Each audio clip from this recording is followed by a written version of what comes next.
Hello there, Sev here from Motorhome Dealer Group and welcome to this video guide on the Nord Elettronica NE333 control panel that you see here in front of us. In this video guide I'm going to show you how to use this control panel, what the different buttons do and how to interpret the information it's presenting to us, so that hopefully by the end of the video you'll feel comfortable using this control panel in your leisure vehicle. Now, we're not going to be covering any troubleshooting or problem solving today, so if you are experiencing issues with your control panel, please consult your manual or seek the help of a technical professional. This really is a quick start video guide just to get you up and running using this control panel in your leisure vehicle. So with all that said, let's get started. So using the control panel is fairly simple, but there are some functions that might not be immediately obvious. And also the buttons themselves are not actually physicalized buttons in a sense that you can feel a positive motion when you operate them, like you can feel them flicking or pushing in and out. These are more like soft capacitive touch buttons. Just a little tiny gentle touch is all you need to interact with these buttons. So I'm going to turn the control panel off so that I can first show you how to turn the control panel on. So when it's off or in the off state, it looks just like this. There are no lights visible whatsoever. And if I press any button, you can press the I button to turn it on, but any button will bring it to life, as you can see. And we get a power symbol here to show that the panel is powered on. And also there a symbol behind the camper van of a lightning bolt that indicates that the vehicle is plugged into mains electric hookup. So the buttons along the bottom do several functions each, but their primary function is of course indicated on the icons of the buttons themselves. So at the bottom left here we have a picture of a light bulb. If I press that, of course, as you might imagine, that turns on our internal lighting. This one here of a light emanating from a vehicle, that is our external light, so we can turn that on like an awning light or something like that. We then have the water pump, so pressing this button is going to provide power to the water pump. Now I'm only going to do it briefly here because this particular vehicle has no water on board. Then we have an auxiliary. Now this of course is a spare, and depending on your vehicle it can be wired to many different things. In this particular vehicle the auxiliary is wired to power the fridge, for example. So we could turn that circuit on if you have anything wired to that, like so. So that's the primary functions of the buttons. It's pretty straightforward there. Now we have the I button at the end, and this again also serves several functions, but its primary function is to cycle through the different pages of information regarding things like battery and water tank levels. So if I press I, the I turns amber to show we are on an information page, and on the camper picture up here we can see B1, so battery 1, this is the vehicle battery or the engine battery, and we can see the voltage just there. If I press the button once more, we see B2, this is the leisure battery. Again, we see the voltage. Press it again, we have a picture of a water tank in blue, and this is the fresh water tank capacity. And I press it again, we are now back to the vehicle battery, battery 1, and we have its estimated capacity remaining. Again, please take this with a bit of a pinch of salt. I don't know how accurate this is. And again, we press the I button, we see B2, and now we're showing the leisure battery capacity. Now, because the leisure battery is charging, we get this reciprocating sort of dash to indicate that the battery is charging there. That could also happen if the vehicle battery is charging as well, of course. So basically the capacity gauges will show this if the battery is charging, otherwise they will show a percentage number to give you an estimated capacity. Press the I button once more and we're back to the start of that series of information, back to the vehicle battery voltage. Now the information on the screen here when pressing the I button should remain for about 30 seconds before then disappearing. Now the I button also has another function, and that is of course to turn the panel off. So you would hold the button down until you see the word off, and then when you let go of the button the panel will shortly turn off, which you saw a moment ago at the start of the video.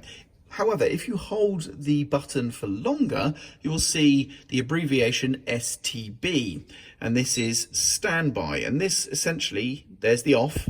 But if I keep holding for about another 5 seconds, we will see STB. There it is. Now, STB is the night mode. And once that's engaged, which it has now, the only thing visible on the control panel is the power symbol. Okay, and all tank and battery warning alarms are disabled, so you're not going to get any annoying lights at night or any annoying noises either.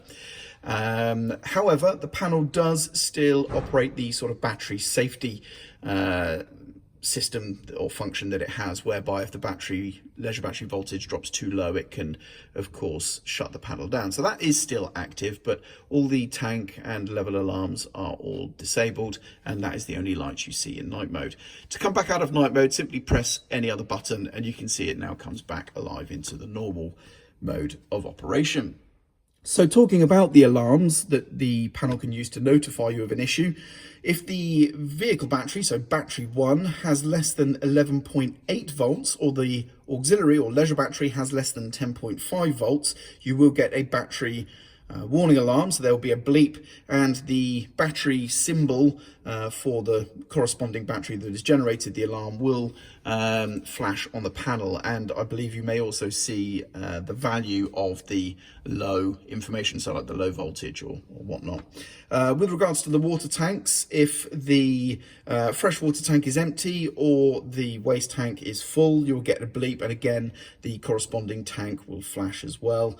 There are some other things that can appear in pretty sort of rare circumstances where there is an error or a configuration issue. For example, if you started the engine and you're still plugged into hookup, you may see 230 written here to tell you that you're still plugged in, and various other ones like that. But of course, we're getting into the woods here a little bit, so I would recommend reading your manual for some of those other alarms. But the main battery and tank alarms are pretty simple. They will bleep and you will see the corresponding offending tank or battery that's caused the alarm indicated on the panel.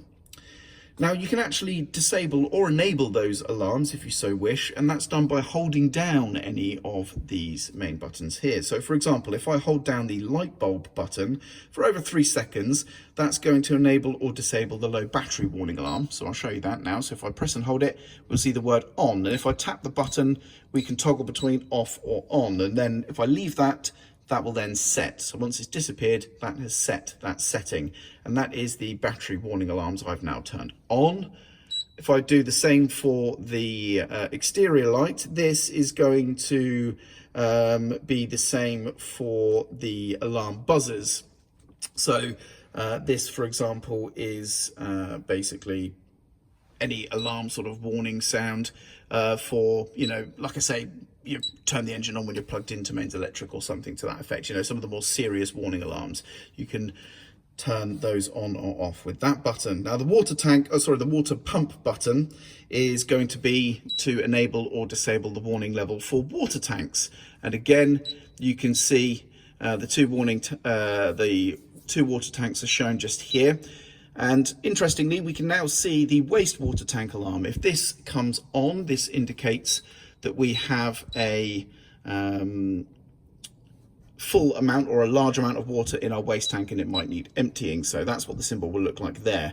I didn't realize that would come on when I toggle this option. So yes, we've been able to see that. So that's your freshwater tank. But of course, if this symbol appears in normal operation, that means that your waste tank needs attention. But you can turn on and off the tank alarms by pressing and holding the water pump button and doing the same toggle there.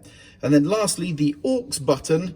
This just allows you to see the panel version number and the other information there which a technician may need. Now, if the leisure battery drops below 10.5 volts, after 3 minutes the control panel turns itself off. And of course anything powered by the control panel like lights, or in this case the fridge on the auxiliary or anything like that, will of course also shut down as a result, and that will hopefully prevent the leisure battery being further damaged. Now this function is also, as I mentioned earlier, still active when you are in night mode as well. But essentially that is it. And to turn the panel off, we simply press and hold the I button here till we see the word off, let go of the button, and the panel will shut off. And there we go. That is how to use the Nord Elettronica NE333 control panel. Hopefully you found this video useful. I'm Sev, and thank you very much for watching.